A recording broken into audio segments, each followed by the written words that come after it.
What's your experience with virtual reality? Well, it began, Wait, oh gosh. wait. Are we live? Let's start again. There was no audio on that. Just start from the Oh, okay, top. okay, It okay. happens. No worries, no worries. Are we getting any? Are we getting any audio now? Hello, Yes. check, check, check, check, check, check. And are we? And can we check Jeff's audio? Jeff, say one hen, two ducks, three squawking geese. One hen and two ducks, three squawking geese. You're Am I the good. You're good to megaphone go. still? All right, great. Okay, Jeff. All right. I know that you have a great familiarity with the various realities. I feel like I'm going to float above. Oops, oops, whoops. I'm having a disassociative moment.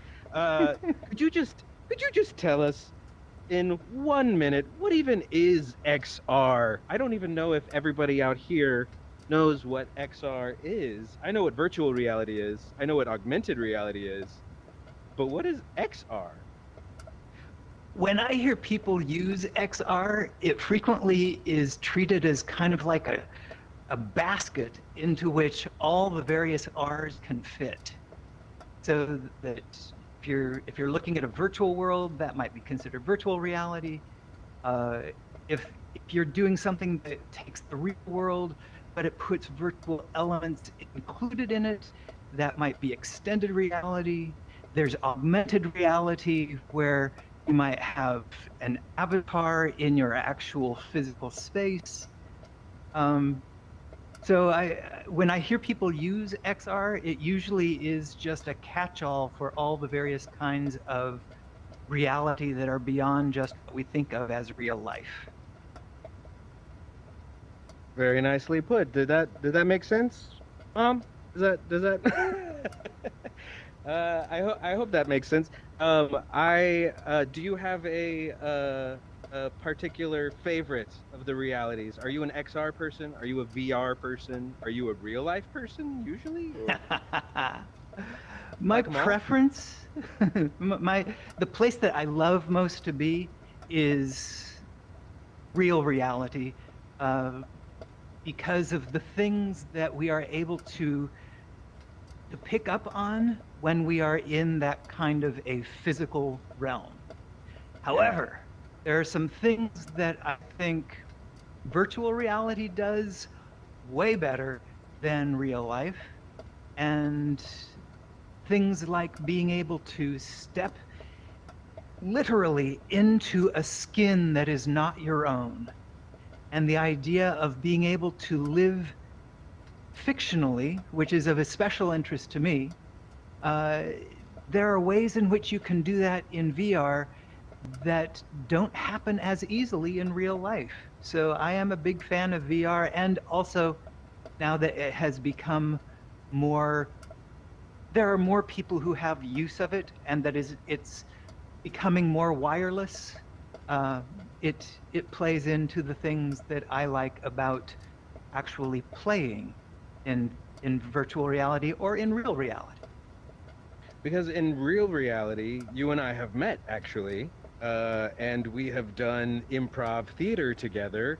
I took a workshop from you about immersive improv theater, and that was through, I believe, the Interactive Play Lab at interactiveplaylab.com if you're interested in more information there. But what can you tell me about the Interactive Play Lab?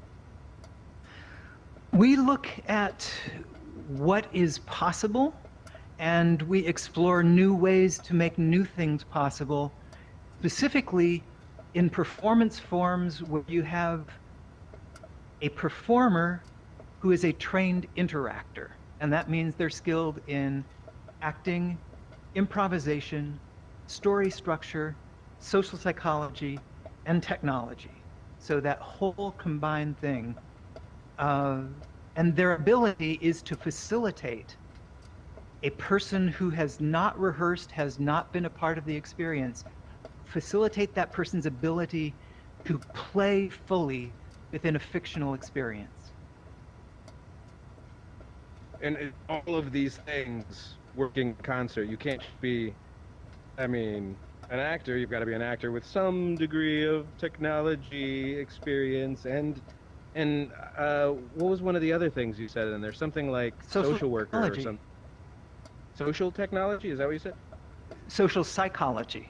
Social psychology, thank you, because one of the things that I always came up against when I was doing improv in real life and immersive theater was there is the fourth wall, right? There is this fourth wall between the typical performance and the audience. And immersive theater, improv often, they try to break down this fourth wall and bring people onto the stage, into the story, immerse them in the story, like you said, let them take on other characters and step into other people's shoes. But for me, it's a very tricky area, psychologically. Like sometimes I am a performer, I'm an improviser. I've been doing it for 20 years, and sometimes I don't want to be brought on stage, you know? Right, right. And so how do you make sure, how do you play with that sort of tricky, fuzzy social space and make sure that your people are prepared for that kind of interaction? Well, the first thing is something that is not always considered in fashion these days in immersive work. I want to clarify, I differentiate between immersive and interactive. That immersive to me is when the world of the story surrounds you. So for right now, we're in an immersive world. The entire world surrounds us. There is no seats for the audience to observe what we're doing. In interactive, for my use of that word, is where there is an engagement back and forth between the people who might be considered the performers, the actors, and the folks who might be considered participants. And that interaction is why I differentiate that as interactive performance, whereas other kinds of work are immersive. And you can have both. Both can coexist, but they are focused on different aspects of the experience. So, in answer to your question, the way in which, when I'm doing this work, is I prefer to use self-selection to allow the people who go, I want to participate, to identify themselves. And then if there's a selection process necessary out of that, yes, we can pick from those who have said, I would like to do this. But the idea of doing what so many magicians or street mimes, or you name the thing, where it's like, I need a victim, I mean a volunteer, and then they grab that person and pull them up. They're treating that person like a prop. And for their purposes, that works. It just so happens that my purposes are I want people to be empowered through engaging in serious play. And if you make them participate, you're not empowering them. So allowing them to make that choice instead allows them to go, I made that choice. It was an awesome experience because I made the choice, not because somebody forced me to do it. Excellent. I myself had a very intense immersive and interactive experience last Thursday with the Severance Theory, and I chose to allow it to happen, and I found myself, yeah, transported into the shoes of in my mind, it's my nephew growing up, and that just happened to be what my mind attached the theatrical stuff going on around me to. And it was a bit literally out of body experience. Mm-hmm. I was in another body. They put me in a different body, but it also did access all of these very real memories and feelings. And is that the kind of stuff that interactive play lab likes to do too, or likes to do too, or what? Are you working in VR? Are you working in VR to on anything to make something like that, or would you like to with me? Or would you like to with me? I would absolutely love to with you. And yeah, there have been some what I would call micro experiments. Like one of the things that I have been curious about is without capacity for physical contact, which is a critical part of live interactive work. Because when you actually make physical contact with another human being, a different part of the brain lights up than the side that is analyzing, oh, is what I'm doing good? Is it bad? What do people think about it? Like, different part of the brain lights up when you actually make physical contact with another human being. So I was curious to see if it was possible to create that sense of at least connection in a place where you really, at this point, can't have a sense of physical contact. And it turns out that if it's done, there are technical ways to achieve, and by technical, I don't mean how you use the technology, but how you engage with that other person can actually create a sense of connection that may not be identical to the physical, but it's close enough that it bridges gaps that are necessary. It's funny you talk about this because in the show that I participated in last Thursday, at one point my father, the actor playing my father, hands me a little unicorn plushie doll, and I'm supposed to grab it and hold on to it and crawl into bed. And I start to do that. I start to reach for the doll, and in reality, my cat was right there, right here. And I reached out to grab the plushie, and there was my cat's head. And then it was like I grabbed the plushie and I laid down with it on my couch, and the cat laid down on my chest, and I had the plushie there in virtual reality, and the actual comfort creature in reality right there, and I was petting it and the virtual at the same time. So that was a very, very interesting and emotional, comfort moment. It was very visceral. That's great. Yeah. So that, I think, was an ideal experience. If you could package up a cat with every Oculus Quest, that would be, I think, ideal. There we go. That's a perfect idea. But even without the cat, that was uncanny. That was like gave me chills. But even without the cat, I do sometimes get the chills of, it's like I'm with these people in reality, and that is, I think, the ultimate goal for one of them for these platforms. Absolutely. So. Yep. Is this it's is the this duality. Sorry, go ahead. No, please, you. To me, it's the duality of being fully engaged in the fiction where it feels real, because your body feels like there are chemicals that get kicked off in your brain that move into your body that make feelings that are absolutely real. And at the same time, you know intellectually that what you're engaged in is not real. And that two-level thing is a really powerful capacity that we have as human beings to be fully in the moment and yet also a little bit outside it to recognize what it is that's going on. And that duality is so powerful to us as human beings in life. And being able to do that through play is awesome. Agreed. I am so happy to be interviewing you about this. I couldn't have put it better. Obviously, you're a scholar in this area, I feel like.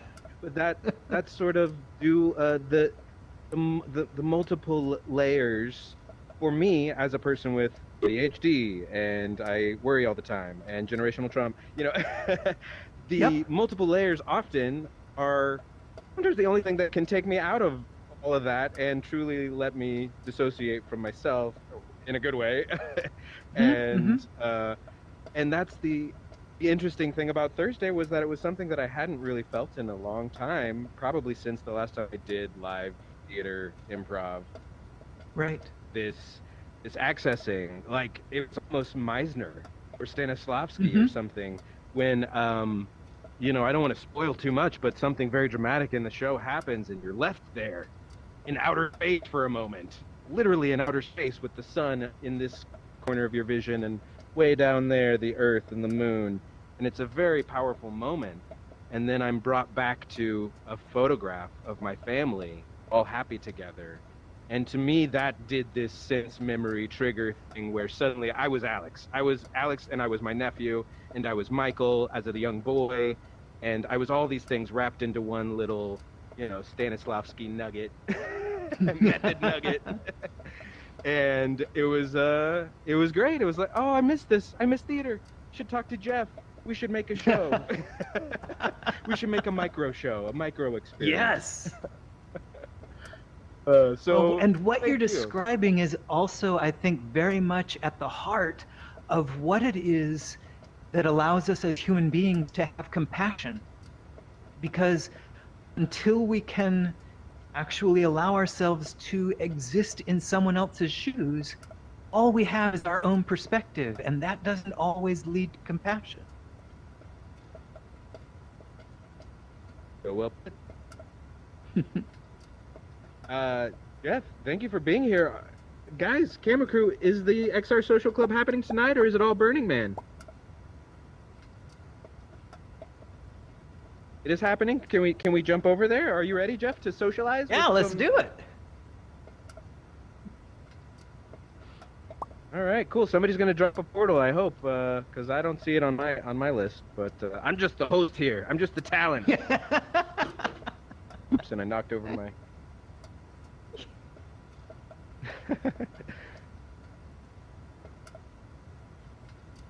Nicely Jeff, done. Well is done. there? Yeah, You're and a I've good got host. this I've got this second level of reality or third level of reality right now happening too, where the camera crew is actually in my earbud. So you're talking about levels of reality, and like, and they're like, we're moving to camera 2, moving to camera 1, going for the wide shot. I'm gonna swing around. Let's go to camera 3. So, which again I thrive off of. It's like I need to be distracted 5 ways in order to be in the moment right now. Yeah. And if I'm distracted in less than 5 ways, I am not in the moment. Well, so you're writing a book, and I know, I don't want to pressure you about that, but are there any other stories that you would like to talk about, while they try to figure out the portals, like that? Should we explore any stories? Should we make a scene? Should we start brainstorming live over the air right now? I'll tell you what would be interesting is I don't know, I'm not sure how to connect with people who are interested in this as players. As people who go, because it's not for everyone, just like, football or soccer or football are not for everyone. But for those that it is something, it's awesome. And how to find those folks who are in the VR realm who go, ooh, yeah, I'd be interested in playing in that realm. Well, and I'm always happy to do a little bit of interactive play with folks if they want to go, well, okay, so what's it like, Yeah. And I believe there's a whole Discord server out there for I think it's in last week's stream. I'll check it out, and I'll make sure to join it and invite you. I think it's for VR Live, like live theater in VR, I believe. Yeah. It's a whole. Are you already on there? Is that those folks in Canada? It might be, yeah, or and it might be, yeah. I've only really just started meeting the XR people, so I'm still learning where everybody is, but they're from all over the place, and I hope that they are online tonight. But if they're not, we can also just like go explore some of the Burning Man on our own a little bit, probably. Yeah. Because I know there's at least the front gate is now open. Have you been over there? Yeah. Yeah. I went into the front gate and I went into the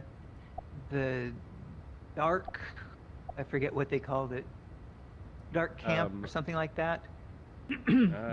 There were 0 people there when I went, which was really fun. It was Yes. cool just to go physically exploring without going, okay, so I need to engage with people. Right, right. Yeah, I mean I've got a few worlds that I've favorited that we can hop around to if we need to, including Wookiee Picard's Star Trek worlds. Which my personal favorite is the Grand Negus's Retreat, famously played by Wallace Shawn in Deep Space Nine, the Grand Negus. Yes. But yeah, I don't even know. Are we still on the air, y'all?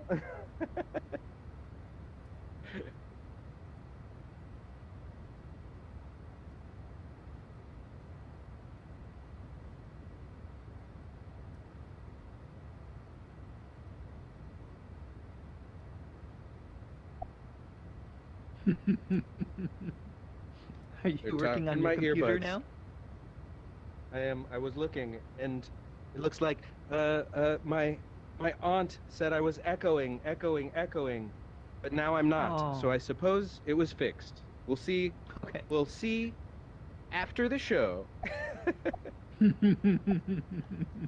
I don't even know if my intro in real reality was, if there was audio for that.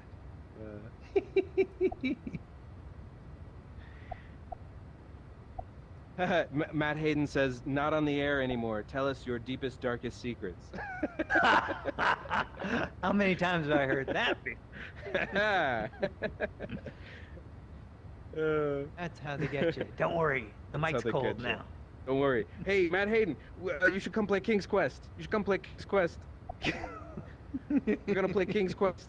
Maybe this weekend, Sunday. Call in.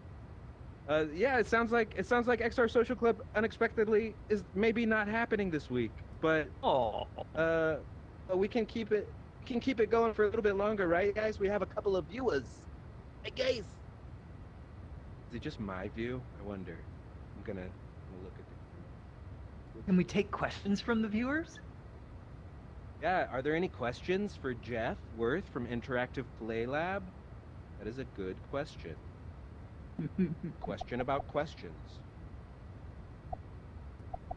Jeff, what is your VR hardware of choice? Well, it's mostly just the VR hardware that I happen to have, which is a Quest 2. And I intentionally chose it not necessarily because I thought it was best, but because it was easily portable and because I knew that a lot of people were going to be on Quest 2s, and so there would be better support for things related to that. Mm-hmm. So yeah, it was making a choice in that regard, but also, you know, everything I own has to fit into 2 suitcases for when I travel. And so this was a very compact VR setup. Right. Yeah. The Oculus helped me, the Oculus Quest 2, helped me finally get a VR headset. Before this, I really wasn't prepared to invest that kind. I mean, I wanted to, obviously, but I couldn't afford a Vive, and I didn't have the space for it. And Quest 2 really made it possible. And I have noticed some performance issues, unfortunately, in VR chat mostly. They're working on those. Like last time I was in there, they have a performance gate. Like if a certain avatar joins the space and they're not Oculus compliant, it will just be a gray neutral avatar. But that's unfortunate because some of the avatars in there are Stormtrooper My Little Pony mashups with unicorn tails. so It's unfortunate, but the Oculus is just so, I will say, like, being able to gesture and, Mm-hmm. it's so lightweight. I think it's important to have maybe both. I don't know. The Oculus, and then also I run AltSpace and VR Chat on a PC if I have to. Yes. Um, but are you currently? Do you have any other headsets at the moment, or like did you ever do Google Cardboard? I had a Google Cardboard and I never used it. Yeah. Yep. Yep. 100% agree. Matt Hayden says I was a original HTC Vive guy, but between the PC and harness, I made the jump to Quest 2 as well. Just Yeah. too damn convenient. Yeah, and Yeah. I know one of our Yep. camera crew is on the Vive. Oh, you think they're in VR chat, Carlos? Should we go Well, over to should we VR just chat? look at some should we just look at some worlds, or should we? Okay, let's do it here. Jeff, is there anything that since you're the guest, do you want to pop a portal first, or do you want to check out Wookiee Picard? I'm happy to follow you where you will lead. All right, I'm gonna let you choose from the Wookiee Picard. She's just my favorite person that I met in here the first week I was in here during the Texas ice storm. It was a catastrophe outside. We barely had any power. The little bit that we did have, I plugged into the metaverse, and Ryan and I met this lady Wookiee Picard, who has been gradually migrating her worlds from Second Life into AltSpace, and she's built Ah. out a bunch of different Star Trek planets. So I'm gonna pop it.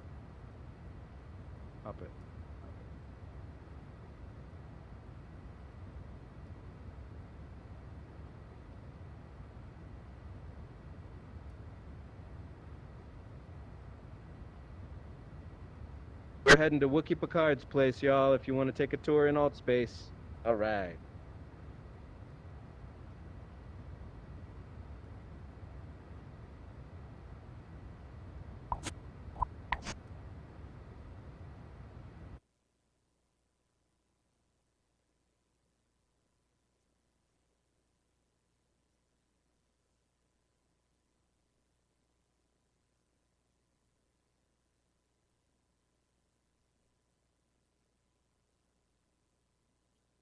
Here we are. Did Jeff make it? Did he make it? There he is. You made it. Here I are. You made it. So Wow. I'll let you choose first. I think we'll probably end up at the Grand Negus' retreat, but feel free to choose any All right. world. The universe is yours. At least the beta quadrant. Ooh. Let's go to the Borg space. I want to see what's happening Okay. there. The Borg cube. Oh, there's two. Borg space. Yeah, let's check out Borg Yeah. space. Okay. Yeah. Cool. Shall we go there? Let's go to the Borg space. You all ready? Right. All right. Let's see what it's like. Engage.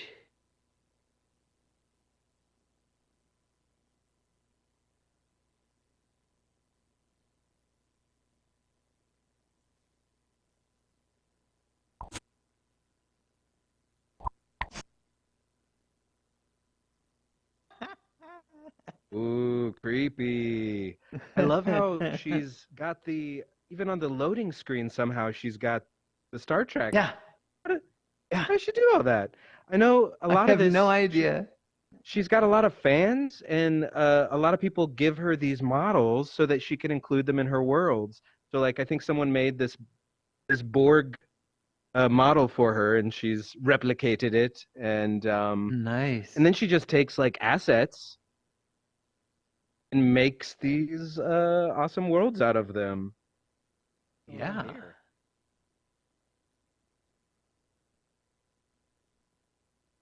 And there is a in AltSpace Starfleet over here. Reach for the stars. Sign up for a career in Starfleet. Apply today at your nearest recruitment center. And they apparently do like role playing in this world. They've got a captain and a commander.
See, well, one of them has NCC 71701 on it, so that's cheating. Is that the original series? I think so, but I couldn't be sure. It looks like it.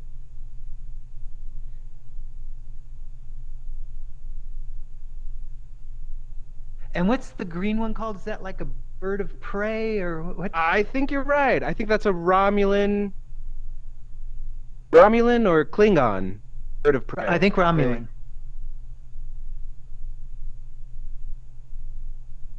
You know all these?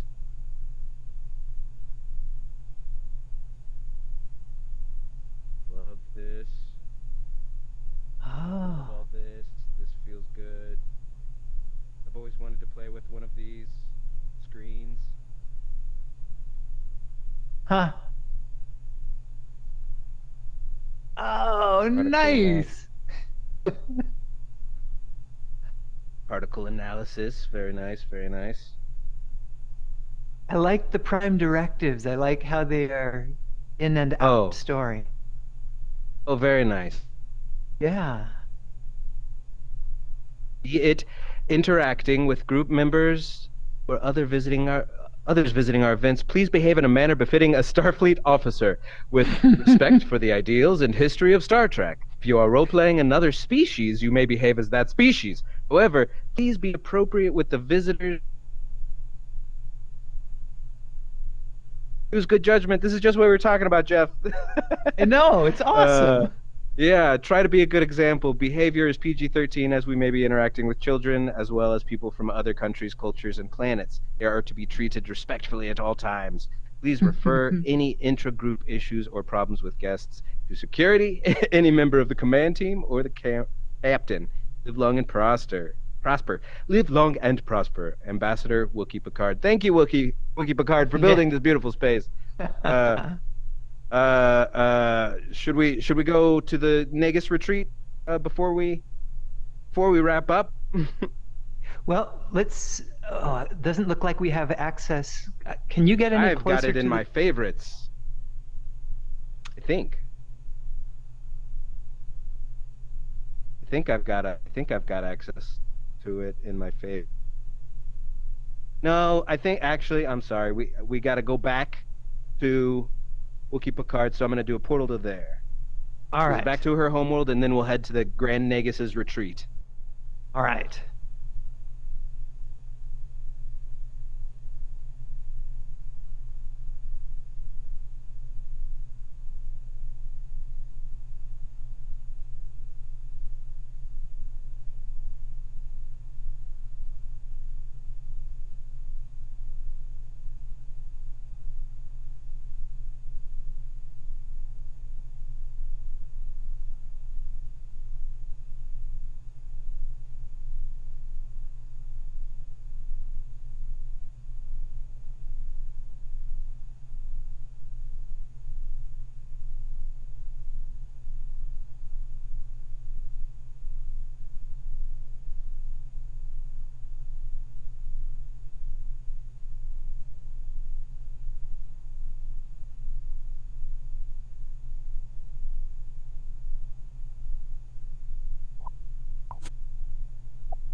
grand. I love a good swamp planet.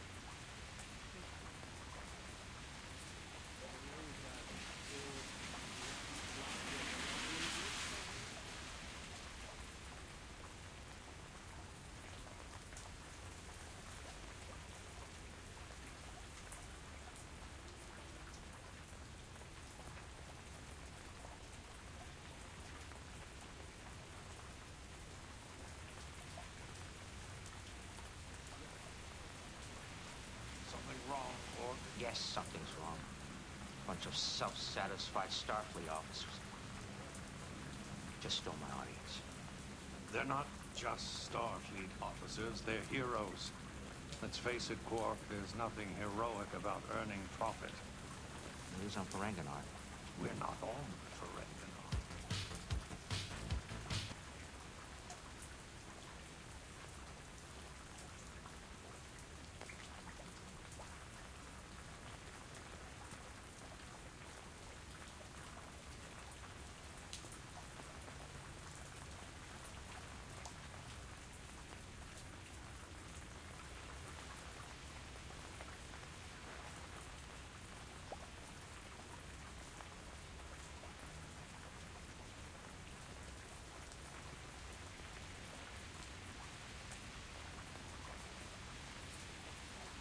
One of my classmates from college was a Ferengi.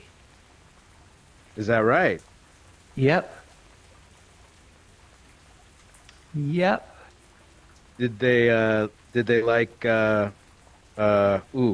what's it called? I learned a new term just last week. I think it's umox, I think. You familiar? Umox. I don't know what umox is.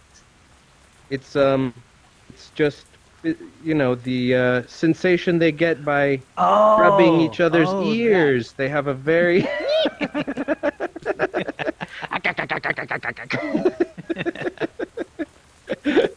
yes. So anyway, this is where I like to hang out in VR. I like to hang out with Wallace Shawn on the wall. Nice. And yeah. I'd be happy to check out the Deep Space Nine, Bajoran wormhole. I don't think I've been there yet. But aside from that, I don't know. Do you have more worlds that you would like to tour? I think I might be about spent for today. Let's see if I'm going to bring up my favorites. See if I've got anything that seems. Let's see. So, let's try saving this world. Favorite, boom. Now, Brad Nagus' Swamp Retreat on my list of favorites.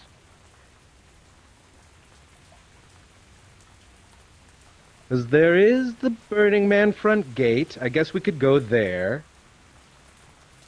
You know what? I think that would be interesting just because. Oh, are there people at it? Let's see. It looks like there's 6 people, maybe. So, but they may be spread out throughout it. Yes.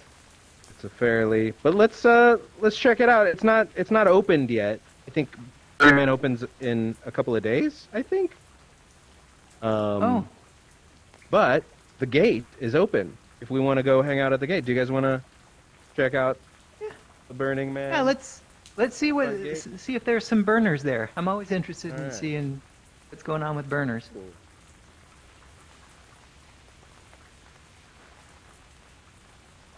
Right. Everybody is linked. Confirm.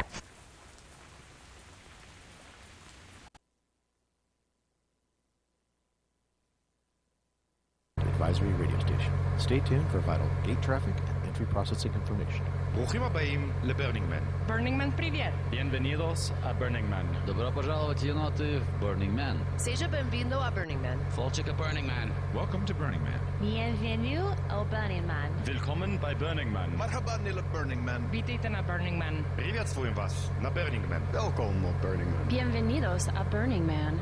We're asking all participants arriving today to prepare for possible delays at the gates and to factor in a little more time driving into BRC to their camps because of possible sporadic whiteouts. Use your headlights and prepare to stop in a whiteout. Remember, do not drive in whiteout conditions.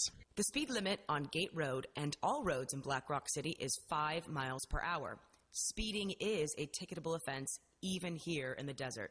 Drive safe. If you have an art car, also known as a mutant vehicle, you must have the proper paperwork from the Department of Mutant Vehicles, or your vehicle will be refused entry to the event.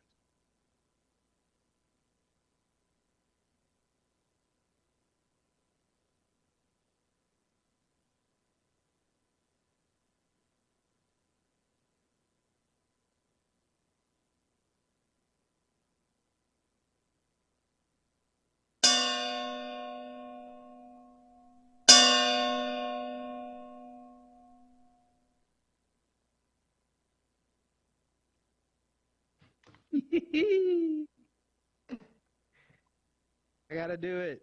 Or you do it. Here's for you. I'll do grab. For some reason, I can't grab it. Oh, I can't. How do you release it? Oh, I guess I have to hit. Yep.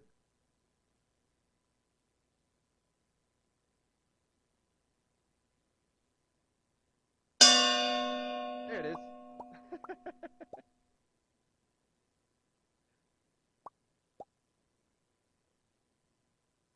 All right. And we fly away.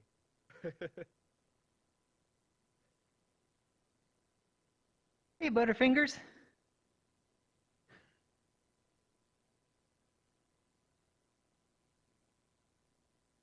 Oh, Butterfingers. There it is. Nice.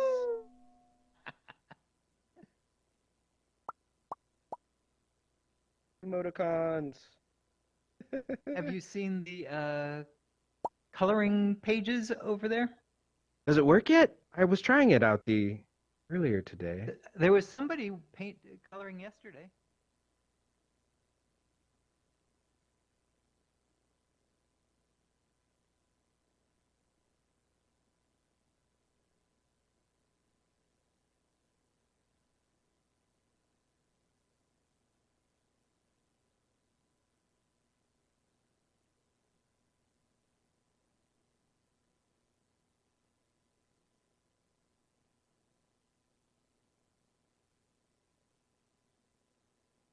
Looks like the colors don't remain after you leave. Gotcha. Comfort. Blinders to off. Just getting some notes from the tech crew that my blinders are on. Ah. Uh-huh. Blink. Show speech bubbles. Turn it off. All right. Turned off.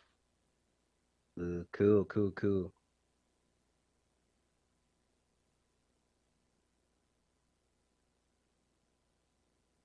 Ha! Ooh.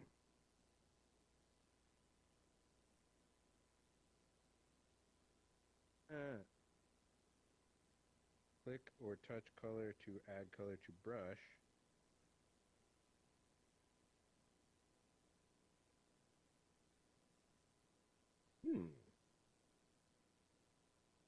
Brown. Must be the change you wish to see in the world. Hooray, I'm painting!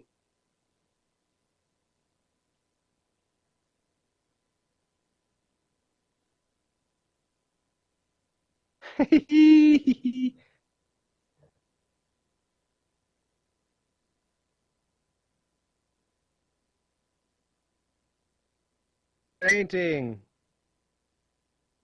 What's going on up here? Ooh.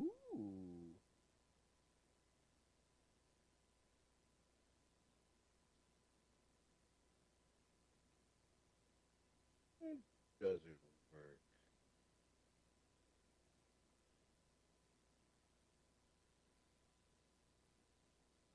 How do you...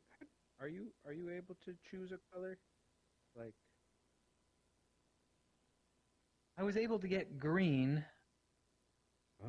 but I'm not sure how I got it. Yeah, I think I just got blue. There we go. There we go. Now I'm a real painter. I'm in my blue period. I'm in my blue period. Just like Picasso.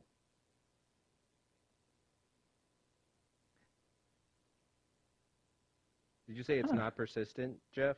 Like it goes away after a little while? Well, there was a guy who was painting in here yesterday, and when we come back today, it's no longer there, so Gotcha. don't invest too much of your soul or it will be gone tomorrow. All right. Here today, gone tomorrow, just like Burning Man itself. This will be my first Burning Man to experience because it's in VR, so I get to go. And it's not like $750. It's only... And you don't have to deal with dust in your bum. What's that? And you don't have to deal with getting dust all over in crevices you didn't know you had. That's the main thing. The dirt and the sand and the dust. And then in here, they actually do burn. They have programmed an event to happen, right? Is it Saturday, I think? Yeah. Saturday at 10 p.m. Yeah.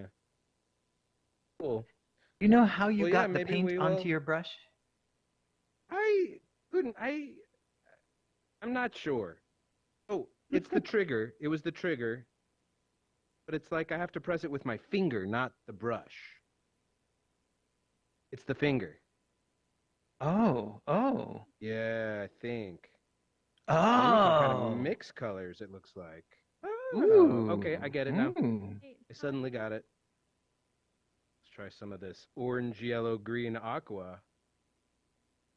Oh, good and gross. How did you get the color onto the brush?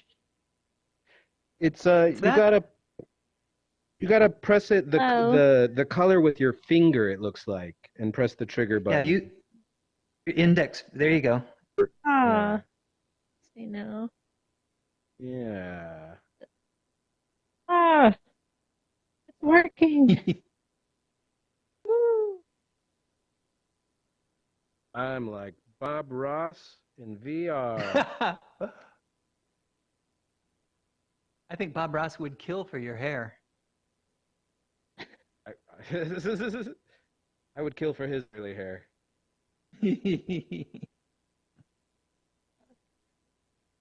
Actually, I think he did kill for that hair. Oh no. That's just I think it was a Did you watch the perm. documentary? It was a perm. Perm. He had long hair. He did get it was he spent a lot of time saying it perm day. I learned about the perm.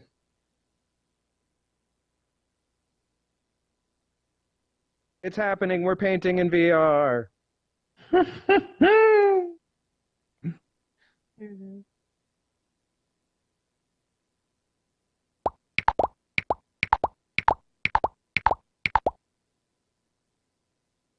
Just happy little brush strokes. Happy little brush strokes. Put a little green on there. Get a happy little tree. Happy little tree here.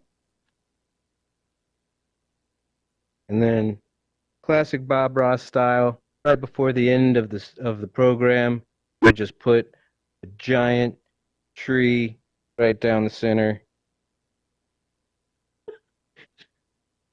And his producer would get really afraid when he put that giant tree down. Get really afraid that it would ruin the picture. Bob Ross, he was able to bring it together. Certainly better than me. I'm just gonna put a Christmas tree. It's not a tree. I don't know what that is. I think it's a pedestal. With a magical orb on it.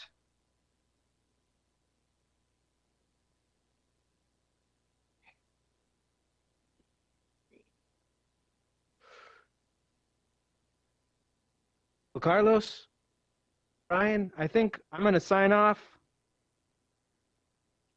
so that I can take this headset off for a minute. But yeah, thanks for filming today. Where's Carlos? Is this you? That's you? Okay. Oh, Ryan is restarting his computer. Okay. Well, Carlos, thank you for being here. Everybody else on Twitch, Matt Hayden, Marcia, thank you so much for being here and watching some of the glorious adventures in virtual reality that we can have with friends. Jeff Worth, interactiveplaylab.com. Thank you so much for being here and telling us what even XR is. And it's my talking pleasure. to me about immersive theater and stuff. It's so cool to talk to you about this stuff. I can't wait to see what you make and read your book and make something with you. Yeah. Do some co-creation. Yeah, we did. We just started. We just started it just now. There you go. Totally did. You're in virtual reality. So anyway, see you guys maybe this weekend. But if not that, then definitely on twitch.tv/makeeverymedia. Every Monday is Music Monday at 8 p.m. Central. I'll see you there in real life, IRL. Unfortunately, haven't figured out how to get the avatars to play music yet, but we'll figure that out soon. Jeff, any farewell words for our viewers? Keep playing. Keep playing. Keep playing, y'all. Bye. As I awkwardly...